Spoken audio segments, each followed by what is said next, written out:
My name is Jeffrey Deskovic, and I'm a criminal justice advocate. I've given many lectures on wrongful convictions and the death penalty across the country. I've lobbied many elected officials here in New York and Connecticut. I've written articles, and I've given many interviews. My motivation is that I spent 16 years in prison here in the United States in New York for a murder and a rape, which I was innocent of. My wrongful conviction occurred when I was at the age of 17, based largely in part on a coerced false confession. I'm here today because of the similarities between Professor Bhullar's case and mine.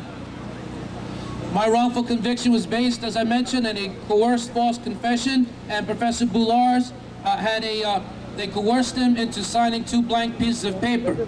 Like Professor Bhullar, I had no other evidence linking me to the crime. This is another similarity. There's no external evidence. Furthermore, all of my appeals were turned down despite compelling reasons of justice why it should have been granted. The same has been true for Professor Bhullar. He's been detained for 16 years to this date. I was incarcerated wrongfully for 16 years. I call on the United Nations to act according to the resolution 62/149 and demand and insist that the government of India not only commute Professor Bhullar's death sentence, but also that they release him immediately. His continued detention, it shocks the conscience and human dignity.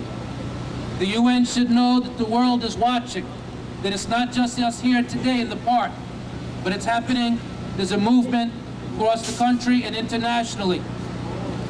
We will see whether or not they will take a moral stand or whether they will simply look the other way and remain silent, thus rendering themselves just as morally culpable as the Indian government, even as the court system here in the United States was culpable in what happened to me by their non-intervention. Thank you.